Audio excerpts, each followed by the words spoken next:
بسم الله الرحمن الرحيم والحمد لله رب العالمين والصلاة والسلام على رسول الله وعلى آله وصحبه أجمعين وبعد. So this is page 39 from the characteristics of a student of knowledge, the chapter. It's chapter part 5, set goals. Where are you going? Bismillah. As you are getting started in seeking knowledge, you cannot realistically set goals for the far future, because you have not reached the level of knowing what is important and what is not. However, you can begin to set goals for the next 3 to 5 years. And this is the reality. And when you in the beginning, when you're setting goals, you have to set goals that are flexible, because in the beginning you're not going to really be able to set really strategic goals, because you don't really know what's going to be important, what's not going to be important, because everything about seeking knowledge is new to you.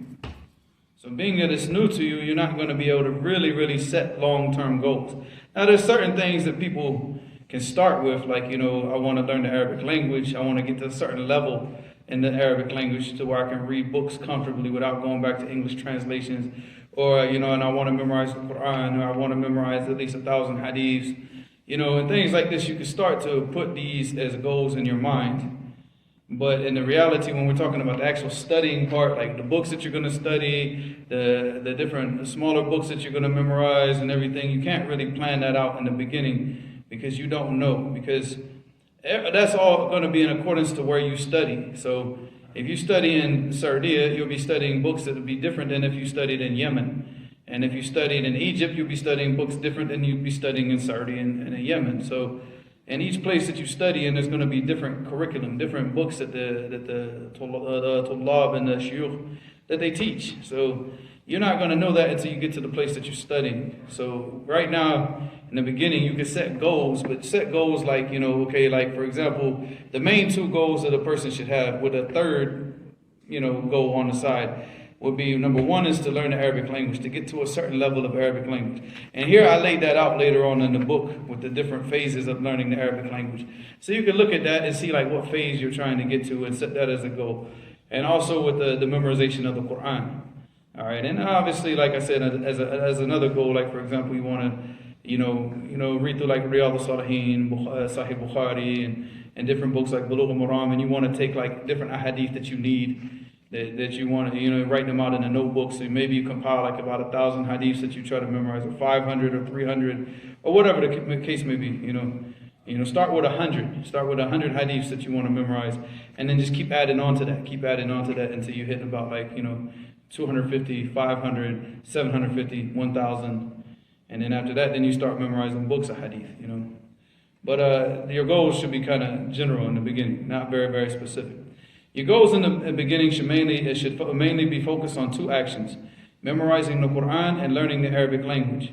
When dealing with the memorization of the Quran, you have to look at how much you can memorize on a regular basis without burning yourself out. It is not necessary that you memorize 1 to 3 pages every day. You can memorize 1 page every 3 days if that is easier for you to be consistent.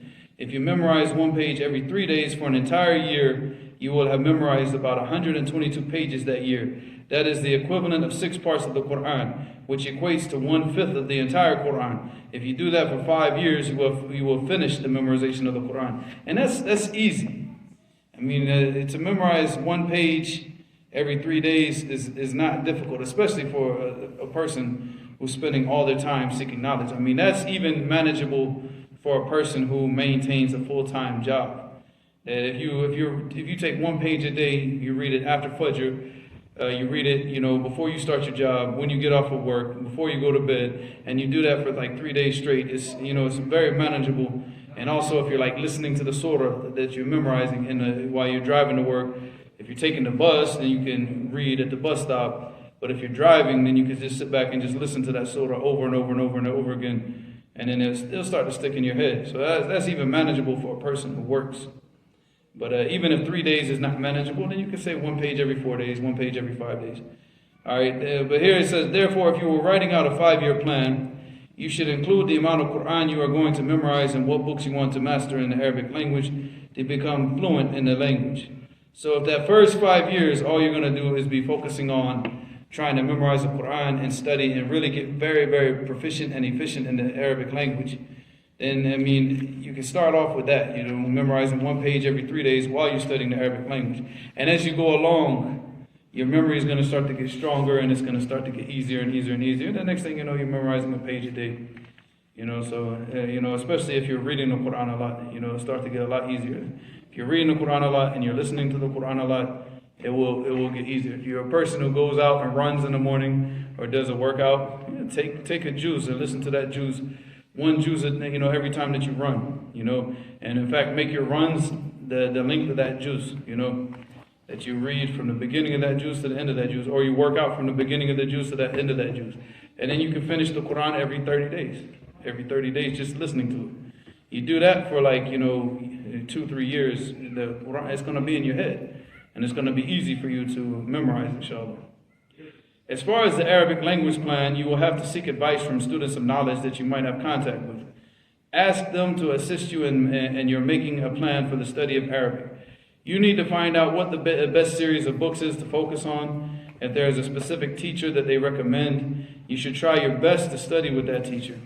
Throughout this 5-year plan, you should also take classes in Tawheed and some basic classes in Fiqh. You are a Muslim and you need to know how to worship Allah properly. So these classes are essential. However, your focus is going to be on the primary 2 actions in your plan.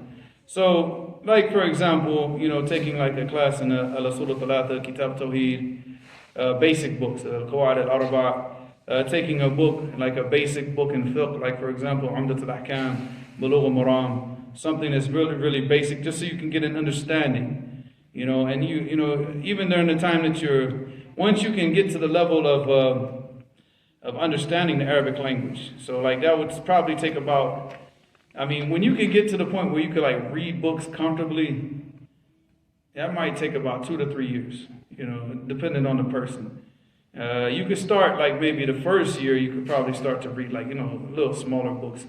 But to get into like reading like, you know, explanations of Bulugh al-Maram, and that might take you about 3 years. You know, so I mean, to truly understand what you're reading. So once you get to that level and to where you can study something like Bulugh al-Maram and to read the Shuruh, that's what you should be doing. You just study it and read the Shuruh. You don't necessarily need to memorize Bulugh al-Maram at that time, but just to understand like what you need to do as a Muslim, to understand the things that you have to do, how to pray, how to do the tahara, the ahkam of siyam. You know, the basic stuff. If you're going to do Hajj, so you know how to do Hajj. If you're going to be selling, you know how to sell. You know, if you're going to get married, you know all the ahkam of nikah. You know, if you're married, then you need to know all the ahkam of nikah and the ahkam of talaq and also other things. Mm-hmm. So, you know, just to have that in mind, but not to start memorizing it at the time until you finish the memorization of the Quran, of course. All right.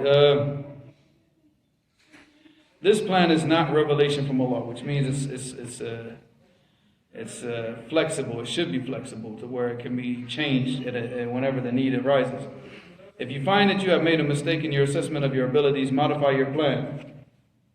All right, modify your plan. You do not have to discard the plan completely.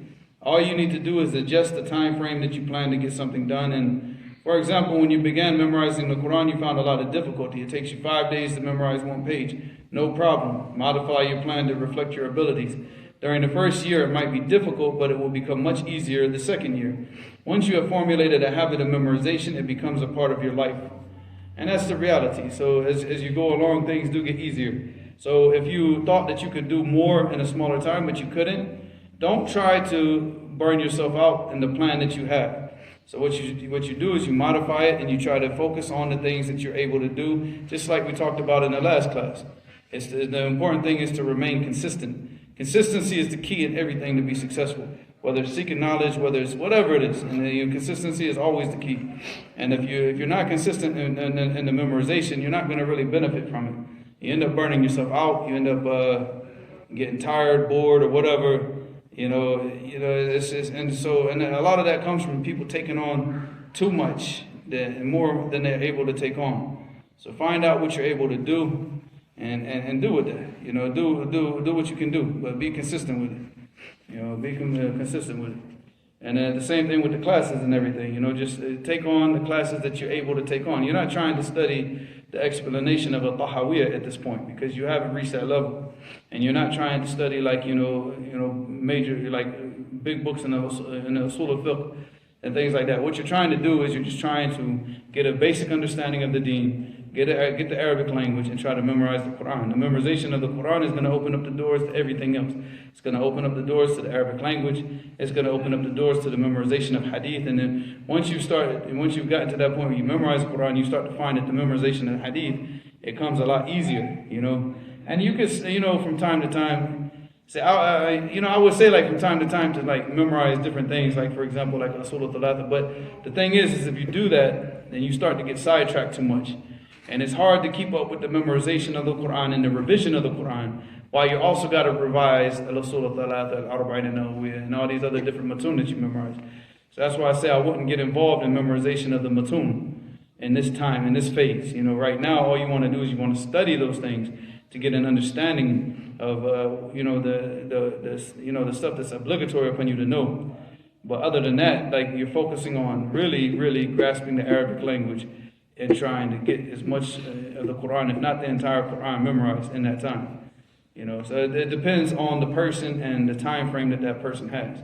If you're stressed for time, like for example, let's say that you go overseas and you're trying to seek knowledge, but you only have like 4 years. And I wouldn't say focus on memorization. At this point, this person, I would tell them don't focus on memorizing the Quran. Try to get the durus and try to get the lessons and learn as much as you can about the deen. And then memorize the Quran when you go back and teach the people. Because in the end, and in the reality, the people need somebody who can teach them the religion. We have a lot of people that memorize the Quran. We got so many people that memorize the Quran and they don't even understand it.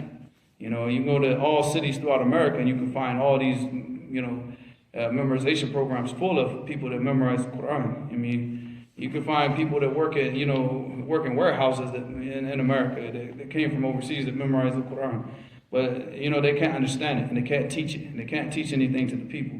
So the most important thing, if that's the case, if you're like limited for time, is to go overseas and try to get the most amount of knowledge that you can get, the best understanding of the deen. And that way you have something to go back and teach the people. But if you have more time, so you can sit down and focus on the Arabic language. Because obviously, the stronger that you get in the Arabic language, the stronger that you're going to be in all those other sciences. And that's just a fact, So the weaker you are in the Arabic language, the weaker you're going to be in all those other sciences. So, that's definitely, it's deserving of the most amount of attention, no doubt. To give the Arabic language its rights and like really, really sit down and understand it. But, like I said, each person is going to have a different plan based on their situation and what they're, how much time they have. Wallahu musta'an. Wa ilahuna subhanaka wa bihamdika ashhadu an la ilaha illa anta astaghfiruka wa atubu ilayk.